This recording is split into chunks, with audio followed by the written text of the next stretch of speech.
Dear students, अभी हम discuss करेंगे exercise 5.6 continuity and differentiability chapter की जो एक्सरसाइज 5.6 है उसका फर्स्ट क्वेश्चन। ठीक है, so the question here is depends on the method of parametric form. Parametric form बोले तो किसको बोलते हैं, you should have to know about it. ठीक है, तो यहाँ पे अब तक तो आप जो भी है फंक्शंस को दो वेरिएबल्स के फॉर्म में देखें, that is x and Y.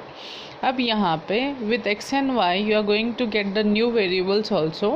पहले तो आप देखे थे वाई जो भी था वो एक्स के फॉर्म में था, और you can even say F of y equal to X और F of X equal to Y, इस टाइप के इक्वेशंस आपको देखने को मिले थे। लेकिन ये केस में अगर आप देखेंगे तो x और y दोनों भी सेपरेटली एक अलग वेरिएबल के फॉर्म में है, तो इसी फॉर्म को हम बोलेंगे पैरामेट्रिक फॉर्म। ठीक है, तो अब यहाँ पे देखिए पैरामेट्रिक फॉर्म को सॉल्व किस तरह से करना है।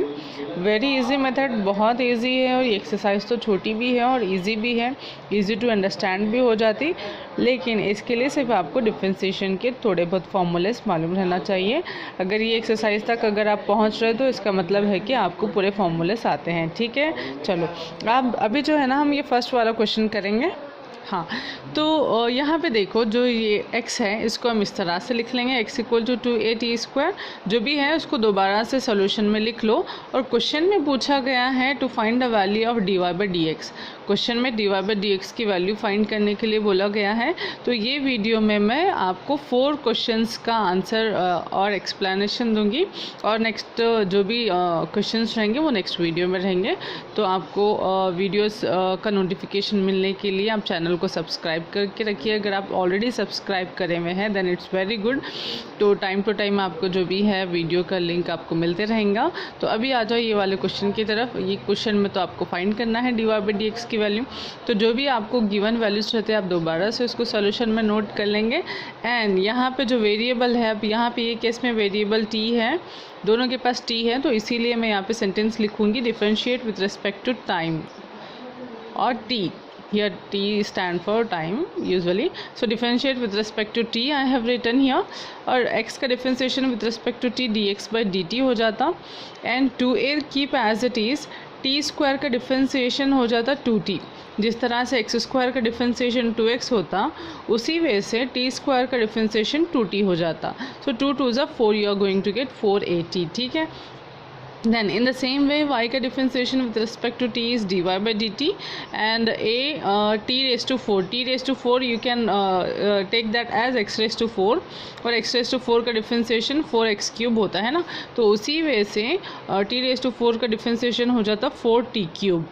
ओके, तो मैं यहाँ पे 4 पहले लिख ली सो हूँ, 4at³ बन गया ये।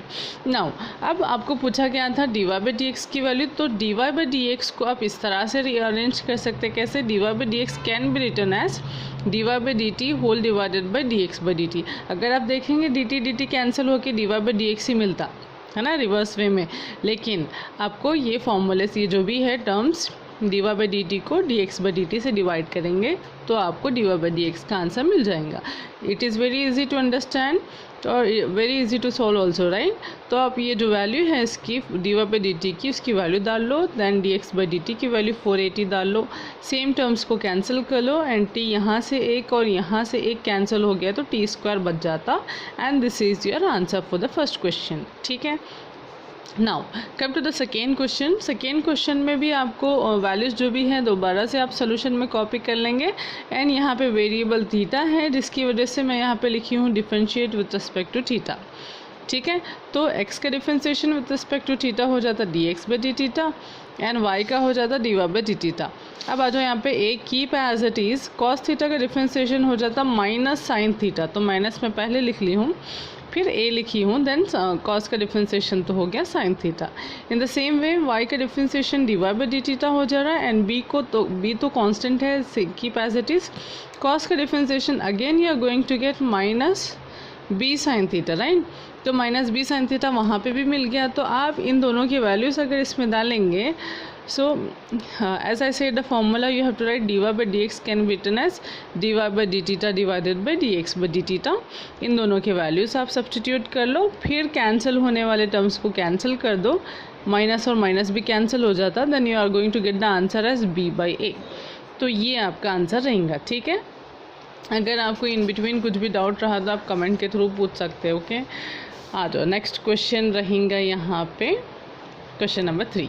Okay, so x equal to sin t and y equal to cos 2t is the question. Now same question they are asking to find the value of dy by dx only. अब यहाँ पे t दिए हैं इसलिए मैं t डाली हूँ sentence में. x का dx by dt हो गया डिफ्रेंसिएशन, sin t का हो जाता cos t डिफ्रेंसिएशन, y का डिफ्रेंसिएशन dy by dt बन गया, एंड cos 2t को आप थोड़ा जो है ना सोच के लिखेंगे. cos है, cos का डिफ्रेंसिएशन तो हो जाता minus sign 2t, right. And ये जो 2t के सामने जो 2 है कोएफिशिएंट, वो जो है ना नंबर सामने आ जाता है, इसीलिए मैं जो है ना इस तरह से उसको लिख ली. ठीक है, so this is the differentiation of cos 2t. cos 2t का डिफ्रेंसिएशन बन गया -2 sin 2t. Now dy by dx के फॉर्मूले में डाल लो और उनके वैल्यूज़ को भी पुट कर लो, जो भी कैंसिल कर सकते हैं. अब यहाँ पे देखो, इसको थोड़ा और सिंप्लीफाई कर सकते हैं हम. कैसे? If you know the formula of sin 2 theta, sine 2 theta को आप इस तरह से लिख सकते हैं 2 sin theta into cos theta.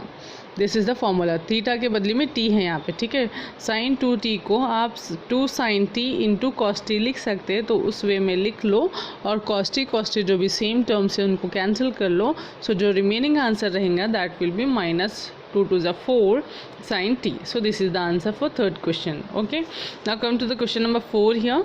Same pattern है, इट्स वेरी इजी. कुछ करना नहीं है आपको, सिर्फ differentiate with respect to t वाला सेंटेंस लिख दो, देन dx by dt कर लो. t का डिफ्रेंशिएशन तो हो जाता 1, सो 4 1 4 बन गया ये. एंड 1/x का डिफ्रेंशिएशन क्या होता? एज यू नो 1/x का डिफ्रेंशिएशन -1/x² होता, तो 1/t का -1/t² होता. सो ये जो 4 है इसको एज इट इज़ आपको रखना है. देन dy by dx का फॉर्मूला डाल लो, देन इनके वैल्यूज़ भी पुट कर लो. यहाँ से इसकी वैल्यू, यहाँ से 4 विल गो ऑफ, बच जाता के आंसर में -1/t². So this is the answer of question number 4. अगर आपको ड्यूरिंग द एक्सप्लेनेशन कुछ अगर आपको डाउट रह गया तो आप कमेंट के थ्रू पूछ सकते हैं. Okay, thank you so much, wish you all the best and take care.